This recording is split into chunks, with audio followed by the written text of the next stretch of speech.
Thanks, Valia, and thanks for tapping me on the shoulder to give this first presentation. I will do my best to give you some kind of glimpse of a number of ways to slice and dice it. So my intention is to really just, you can see in this overview, I'd like to initially talk to you about how the whole thing got started,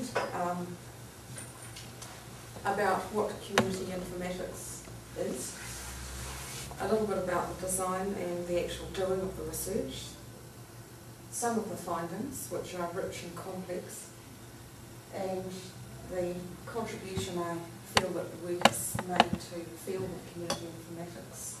What I've learned, I'm thinking here of the students, and perhaps lessons that could be useful, and where to from here with the magnum opus.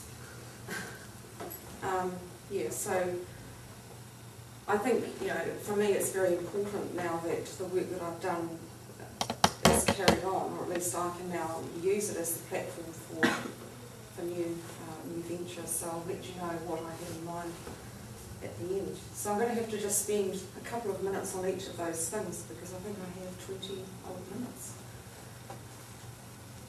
So just to give you some idea before I tell you about community informatics and how the project got started, I wanted to indicate some of the themes that informed or shaped or sat at the back of my mind in doing this research about internet access in community settings. And that statement at the top of the screen there is actually just part of the call for papers that I responded to for the I.m4v conference that I mentioned to you before.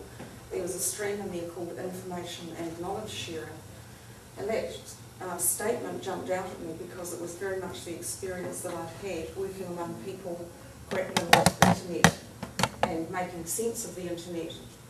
That knowledge sharing is a world of conversation, interpretation, community and connection, and that's kind of a flavour of what it was that I was exploring.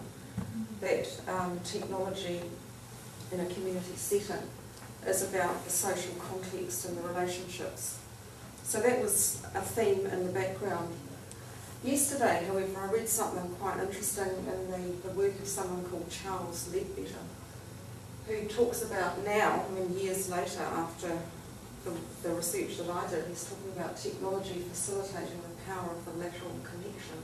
And I guess that's what I'm thinking as I move out of the PhD work and into other things, that what I've learned in community settings is that lateral connection among people in relationship with one another, that's a tremendous potential that technology is starting to liberate, especially with the widespread popularity of social media now. I was also reading in Charles Ledbetter's thinking that he's got this phrase, and I'll explain a little bit more shortly, or he thinks in terms of social interventions and solutions in society as being pretty much offered in one of four ways. Things are done for people, or they're done with people, they're done by people themselves, or they're done to. And in the area, I guess, of community development and communication for social change and the work that I've been doing, it's very evident that depending on which of those approaches you take, there are very different outcomes. And I quite like that short summary: for, with, by, or to. Which one, and what are the implications of that? And also, in reflecting on the work that I've done, I have really been positioning the research itself and the conclusions drawn from it within an area that could be described as social epistemology, or the social dimensions of knowledge or information sharing. And really what social epistemology suggests, or what it looks at, is how social relations shape knowledge practices and how practices of knowledge production affect the social context. So all of those ideas, it's about connection, relationships, context, social setting. That's the the approach that I took in doing the study of internet access in two communities. So those themes will come through in the few minutes I have left. So how this all started to happen, and I'm sure it's no news to anyone in the room that conducting a piece of research for a PhD is a very challenging and long-term kind of task, and it's not necessarily begun when you fill out the enrolment form. It's something that you think about and you shape. You start to get intrigued with things, and at some point you find yourself ready to commit to exploring it. And I guess I'm lucky in that my project was long. It was challenging because I was working full-time throughout, and that's not ideal. But on the other hand, I think it is quite good to take a slow and measured approach over a number of years, and because my work was very much to do with the evolution of the internet, or as it played out in social settings, all of that has changed so dramatically in the years since the late 90s, and that was when I was starting to think about it. So one of the challenges of doing the work has been keeping up with what's happening, and there's just been an immense amount of reading, of theory. As Peter says to us, to the students often, you know, we're lucky in our discipline or our field of study because we get to poke our noses into so many other people's business. Social theory, social psychology, sociology, as well as communication, internet studies, theories of community, it all plays in. But anyway, I'm mentioning that because it's been a very rich and wonderful part of what I've done, that I've been sort of swallowed up in a decade of change. And it was initiated, or it sort of kicked into life with the reports released in the US by the National Telecommunications and Information, NTIA, I can't remember what the A is for, but some reports titled Falling Through the Net, which started to come out in the mid-90s, 1995. And at that point, with the identification of a digital divide, people started to sort of sit up and take notice that, you know, there were dramatic inequalities emerging on a global, national, community level. But it brought with it this sort of knee-jerk response, which was evident in the literature at the time, from the mid to the late 90s, that access, you provide internet access, and that's going to bring about certain changes. And it wasn't long after that, the late 90s and early 2000s, that some researchers and commentators began to see that as a very limited and limiting position. And then other questions began to emerge, such as, does the internet erode community? There was kind of a deep concern that people's preoccupation with the internet was not in fact very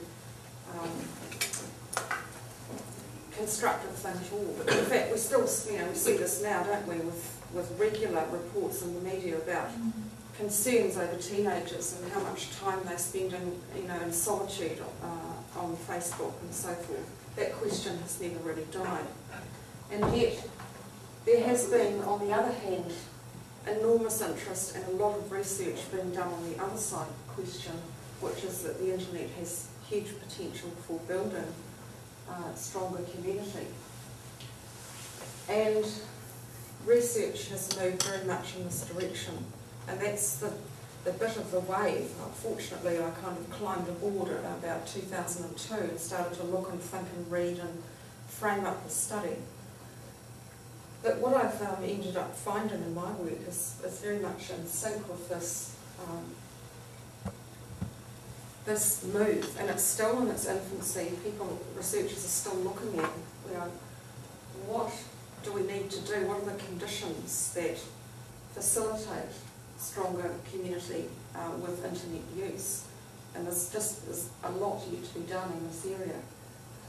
So community informatics is a term that describes that field of, or that section of the field of study.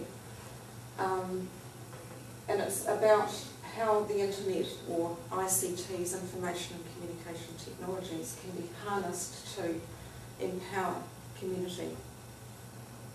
And the point is made many times in the literature that in order to get meaningful findings here, it really has to be longitudinal, over a number of years, maybe 5, maybe longer, before we actually know what are the longer term implications of,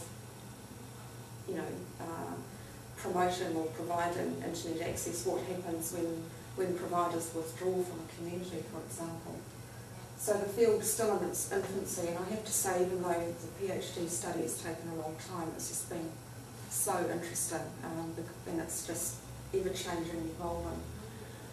So, as I've mentioned just before, my take is to look at the internet as socially constructed and shaped by people in social contexts for their own purposes.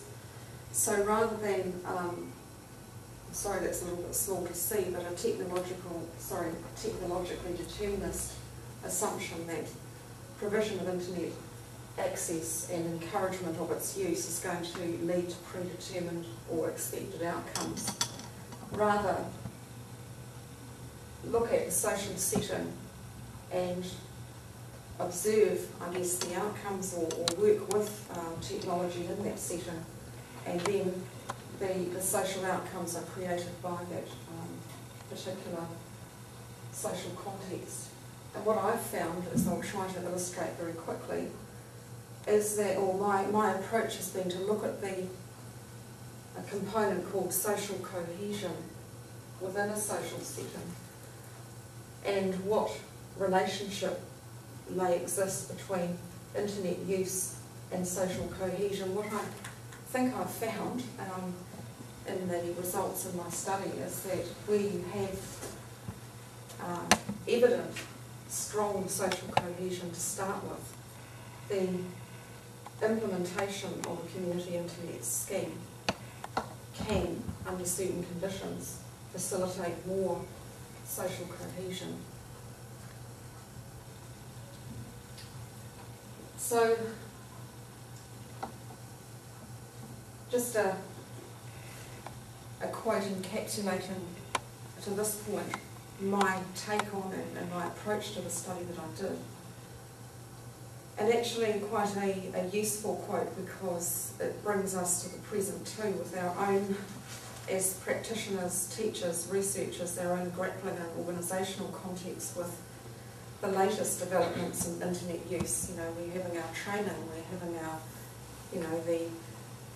the pressure on us to use technology in particular ways, and it has to be understood within that larger context. But the first part of that there, the symbolic meaning of technology, jointly produced through the individual's interaction with the technology and the larger social structure, that's what I was interested in. So what I wanted to do was to make a contribution by gathering empirical evidence pertaining to the relationship between internet access and social well-being, and specifically, as I've said, using the construct of social cohesion, and specifically looking at a type of internet access which is free home internet provided through an organisation in New Zealand called Computers in Homes. And of course, I ran very quickly into the problem of deciding what do I mean by community. And without having much time to spend on it, community is a very slippery term. And to make it very clear at this point, of course, community could be regarded as the virtual community, and I very quickly decided that's a whole other can of worms. It's not what I'm talking about and not what my research aimed to deal with. For me, in my study, community was the networks of relationships within a geographically defined area. So it was a geographical setting, and it was a set of people who define themselves as a community in that setting, and therefore it's a symbolic construct for them that is an outcome of what they do together. And I needed to have that very specific understanding of that key construct in order to investigate it.